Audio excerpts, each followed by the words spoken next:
I tell people, forget the numbers.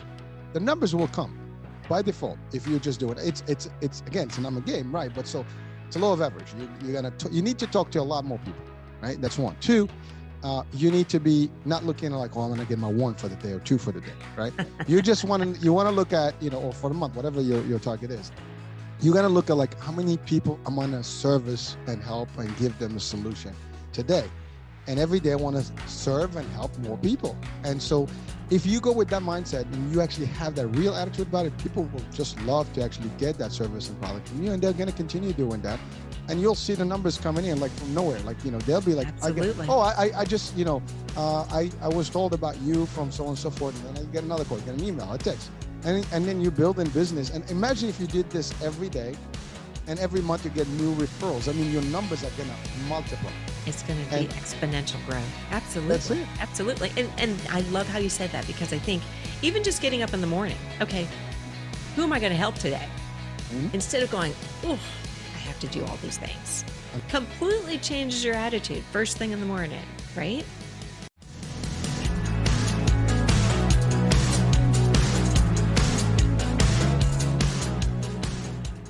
Well, welcome back to the Professional Rule Breaker podcast. I'm your host, Kathy Walterhouse, and I'm known as the Professional Rule Breaker. But I have to say, my guest today is also a professional rule breaker. You might remember his name. His name is Hurricane H. That's actually his nickname that he goes by, because this is part 2 of my interview with my friend Hurricane. I want to ask you this question.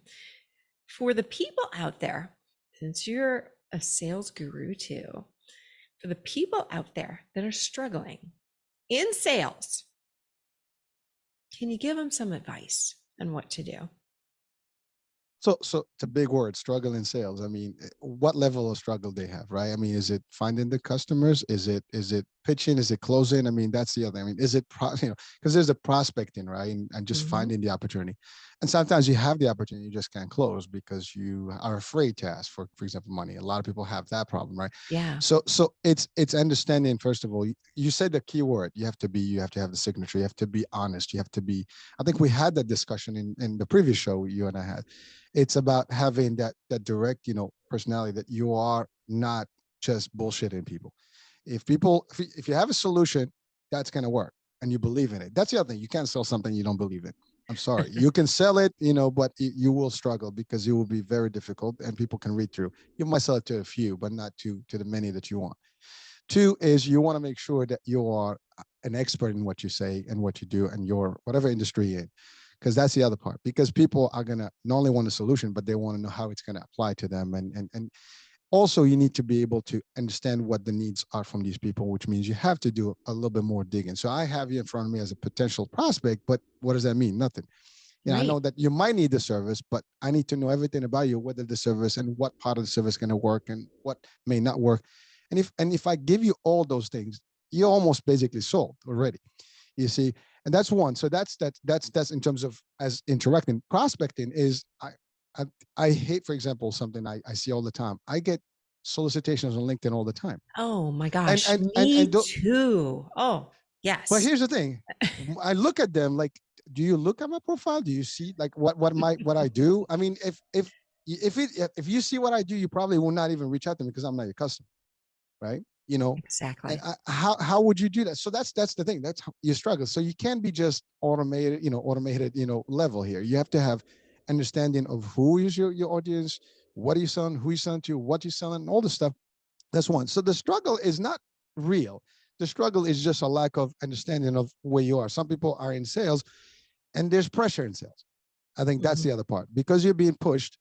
You stumble and you just basically start just scrambling things, and you're not really, I mean, I use a SMART, formula, right? So you have to be specific, measurable, all that stuff. If you use that, and understanding every single thing, if I meet with you, we're going to go step by step, the SMART piece, the measurable piece, the actionable, and so on and so forth. We're going to go step by step and make it. I need to have an understanding of what it is. And I'm not going to go to everybody. Now, there is a customer, I always say this, there's a customer for every product or service, and there's a product and service for every customer or person out there. is mine there. You're not going to sell the world. I mean, you could. Depends on what you have. I mean, if you're selling water, I think you can sell to everybody, right? So it depends what you have. But the struggles are difficult if you're not really engaged properly, or really if you're hard into it. Because again, if you're lying to sell or using pressure tactics, you're going to struggle a lot, because people are going to Mhm. read through you, and nobody's going to invite you in. And even if you did, you're not going to be able to move past the first few minutes. Oh, thank you very much. I'm not interested. Have a good day. Bye bye. That's it. Yeah, Oh, we'll call you later. exactly. And that's what's going to happen. Now, if they, we, I use this in training. You want to spend some time with your prospect, get to know them, and when you go in, spend 20 minutes, 30 minutes if you have to. Bullshit with them. I'm talking about, like, just socialize. You know, get to know them more. And by the way, if they spend 20, 30 minutes with you, they're not going to spend a lot more time with other people if they are your competitions, because they already gave you that time. But if you make it profitable in terms to their benefit, in terms of their time, in terms of, like, connect with them, from really, the good stuff, they're gonna want to hear more from you, and they're gonna believe that you are correct, that you're honest and stuff, because you are genuine, when you're doing that. If you're just coming straight to the kill for the kill, and you just 1 2 3 boom, and stuff, and you just go like robotic, like what they expect from any salesperson, you Right. end it right there, and they're just basically going to be very cold. But if you open up to them, they open up to you, you have a better chance to move to the next stage. And not only that, if they like you, all their entourage is yours. And in That's sales and right. true business, is your referral, is where your best, bet is. You can use all the marketing in the world. Your open rate and your close ratios are going to be very small. You have to talk to thousands to get a few hundreds to actually close a few tens, right? And if you actually have a good referral, system, and people are going to say, hey, talk to Kathy, she's great. Oh, I'm talking to Kathy, because I That know is the that best of there, all. there, I mean, that's there the is. easiest sale out there, isn't it? The referrals. I mean, and the funny thing is, do you find that a lot of people don't ask for referrals? Like a lot of salespeople, I'm like, how do you not ask for a referral? If you've done a really good job with a customer and you've really helped them and they love you, why on earth aren't you asking for a referral? Or even asking, hey, do you know this person? Like, let's say you have somebody that you have always wanted to get in front of, and for whatever reason you can't. Why not ask one of your other customers, hey, do you happen to know them? Oh, I do better. Yeah. I do better. When I meet with people, and when I also train my team, I tell them, when you are trying to get in an appointment, you know, ask them, is there anybody else that you'd like to Yep. invite, your neighbors, your family, that, since I'm going to be there anyways, let's just talk and see, how I can benefit everybody. You can almost get your referrals, not even getting them later now. But you're right. That's a People don't. great point. Great point. Yeah. It doesn't take much, right? I mean, Mm-mm. I'm presenting to 1 or 10. It's the same thing, right? So Yep. it's the same pitch, and I'll get more engagement. I'll have more fun with them, and that's it. I mean, think about a seminar, right? Same concept. You just have more people in one room.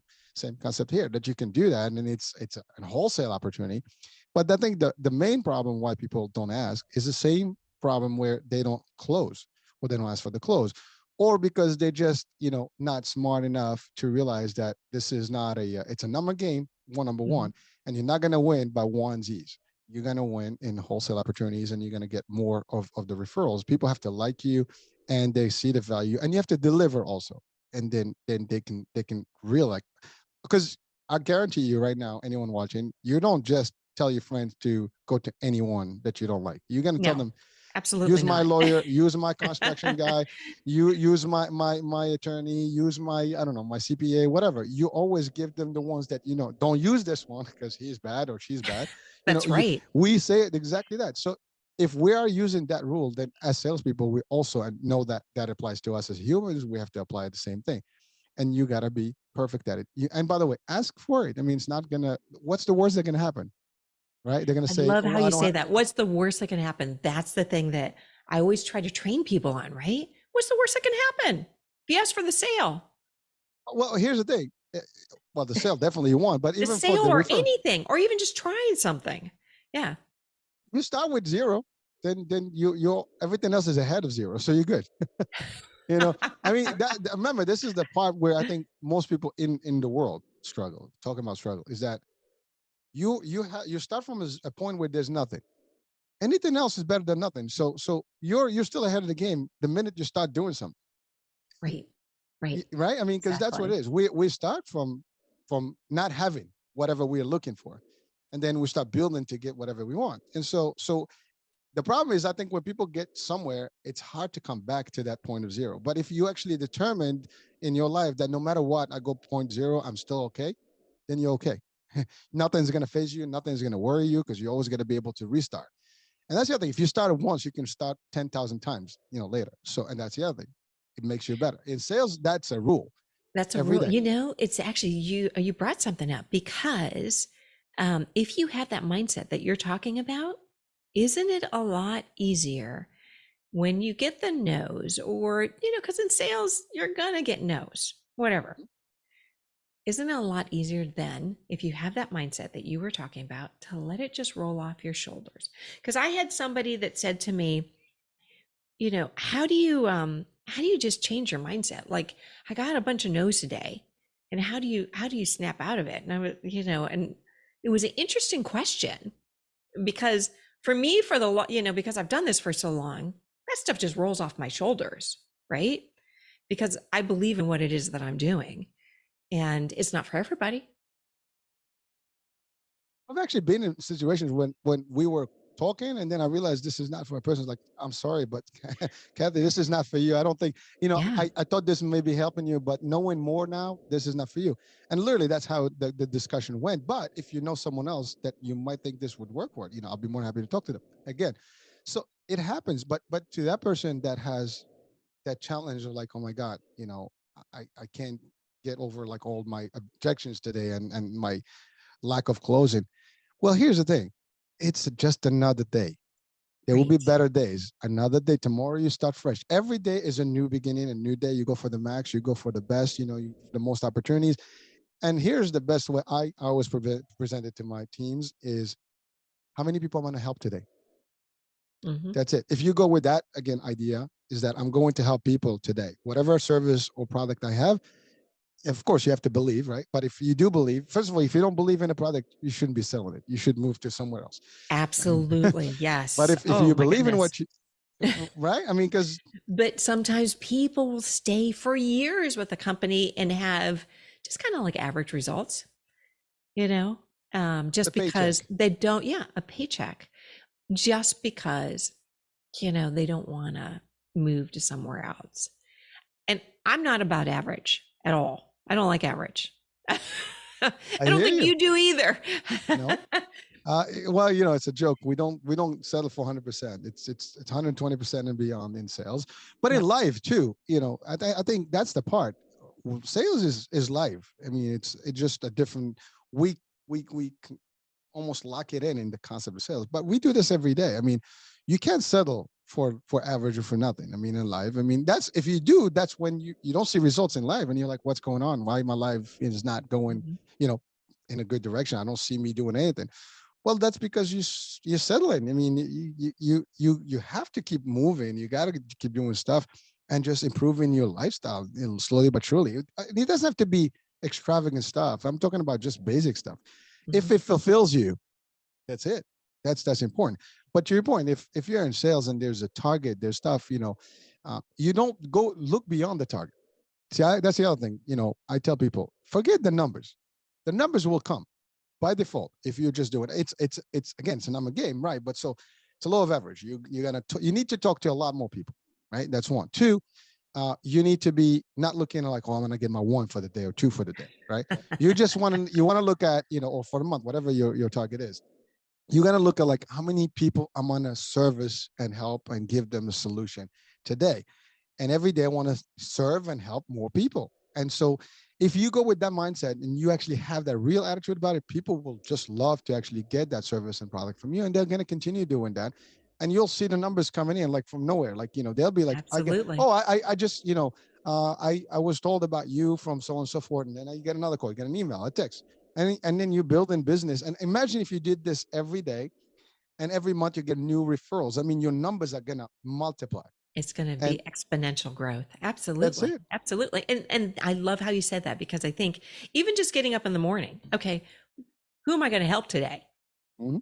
You know, what am I, instead of going, oh, I have to do all Oh, these things. another It's day. who am I going to help today? Yeah. Completely changes your attitude first thing in the morning, right? Because it's not this grocery list of things that you have to do, but you get to do something cool. You get to make a difference in somebody's life, right?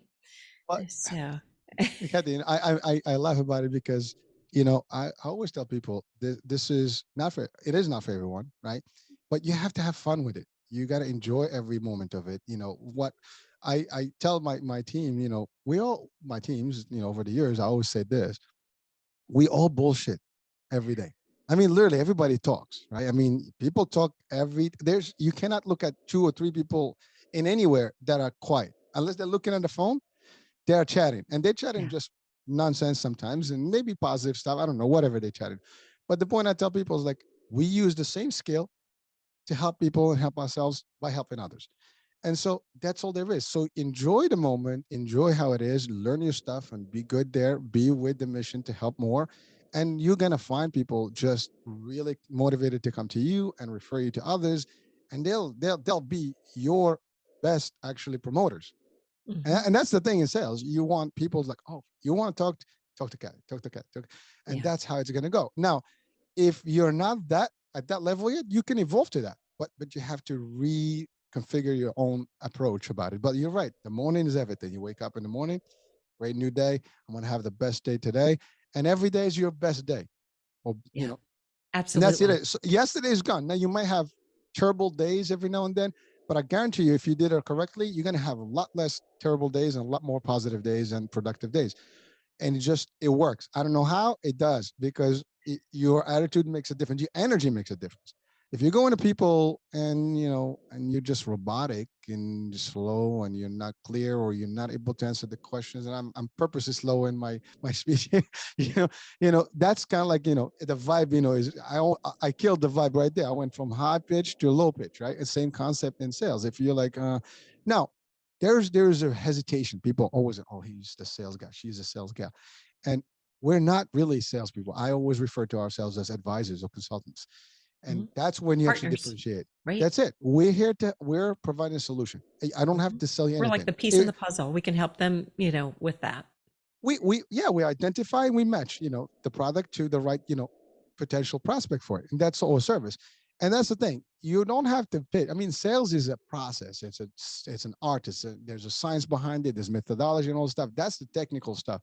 But in essence, it is still an exchange of ideas and an exchange of personal feelings and energy. And if I do the right thing with you and I do it correctly, first of all, obviously you don't want to be pitching the wrong audience because you're going to have a lot of no's, and then that's the other. So talking about your first question about the struggle, if you're prospecting in the wrong place, and the example of It's LinkedIn, it people are yeah. just coming to me for the wrong aspect of things. I'm not going to be your customer, so therefore you're just wasting time, and then you're going to probably like, I hit 10,000 people today and I got none. Are there the 10,000 people you need to reach out? Or you can hit Right. 1% that is correct, and then it's over. Yeah, and if you're you know spamming, you're going to get a bad name too. In addition to that, and that's the last thing you want is to spam someone. Let me ask you this, because I know you are a rule breaker. So, what makes you a rule breaker? Have you always been so a rule breaker? I bet you Oh, have. No. always. I've always Okay. been. I've always dressed different, did different. I don't do what others do. I do me. I mean, when I was a kid, so it's a good joke. Most of my kids, my at least in my age group in my neighborhood, they played soccer, right? Football, right? Well, football in Europe and soccer here. So, Yeah. and so for me, I went to martial arts. So I was different. I did gymnastics, believe it or not, for a year. Most guys would not do gymnastics. I did, at least not in that age group. When breakdance became something, I was one of the first breakdancers, and doing my thing there. They used to call me like, breakdance guy, so I've always done something different. I dress differently. I talk differently. I did different things. I do more things than I should. Sometimes I do two, three things at the same time. In business, the same thing. If literally we look at my industry, and most people would not recognize that today, but it is a fact. A lot of the things that are used in the industry, I used them before anybody else did them. I actually started them. And now, unfortunately, we don't copyright these things. We work for companies. You just do Right. them, and the companies take them, and they become theirs, and then other companies copy from them. But a lot of the practices, I actually wrote the book for them. In the '90s, and they were copied, and they're now part of the industry, stuff like that. So I even used processes that most of the plans, let's say in my world, and today they still don't do it. And a good example, I'll give you an example, so it's concrete. In our business with the Medicare, business, you present to beneficiaries, and most of people, we know telesales is one thing, you record, but when you do formal sales, in-person sales, you don't record. I started recording presentations and acknowledgement of actually signing up and enrolling the plan uh, back in 2015. All right. Yeah. And so actually 2014, sorry. And there was no one that did that in the same format. To date, every company that's Everybody doing it, does it. I implemented in those companies and they're still doing, but other companies haven't evolved to that. Some companies have Ah. not done yet. But I'm saying that was even CMS, which is the body that Mhm. governs, our world. They actually, when I presented that to them, they were so happy. It's like, oh, this is like, best practice. This is cool. It's different. They actually gave me and my team a round of applause. That's the thing. It's not about me. It's also about the team that's behind you, that works with you, right? We work together. So these are things. I mean, talking about rule breaking is just doing something that is unique, different, be ahead of the game, and always think about how can we improve. Be an innovator, basically, right? An innovator, Um, absolutely. An inventor, an innovator for sure. I mean, that, that's what it's really all about, right? And putting things out there, this can provide more value and really help people. So I have to say, I could talk to you like forever, forever. We could do probably like 20 shows and still not run out of things to talk about. never But run out. I want to ask you, where can people find you? Because I know there's going to be people wanting to look for you. Oh, so I'm on LinkedIn, just Hisham John Alanmadi Hurricane H, or there's actually another profile with Hurricane H. That's the two profiles. The more predominant one is the Hisham, John Hurricane H Alanmadi. That's just the bigger profile. And that's LinkedIn, of course. I'm on Facebook, all social media, YouTube. I'm on Instagram. The Instagram is the EMBC network with Hurricane H. That's, again, it's everything, on the media side, but it's still me. Um, Ultimately, you can, my website, I have the iHealthRadioUSA.com. I have the EMBCTVNetwork.com. There's like 10 websites, So literally. we'll put all your information in the show notes because I think there's a lot of them. We'll definitely put them all I have a in. link. I have a link tree. It's got all of them. So one Perfect. link does it all. So that's I guess that's perfect. And then you can go and explore and see that's all it. the cool stuff that the hurricane does. But again, I want to thank you for being here today because you're just so fun to be around. And we'll definitely have to do this again. But before we go, I also want to put a message out to the audience as well too, because a lot of things that Hurricane talked about was things that you can implement in your daily business, in your sales business. And everyone out there is unique. So be authentically you because only you can create the ripple effect where you do something good for someone and it ripples. And so, again, just think about how wonderful you are. Wake up in the morning and say, what can I do to help someone today? And again, I love you all. And thank you for joining us at the Professional Rule Breaker. And thank you, Hurricane.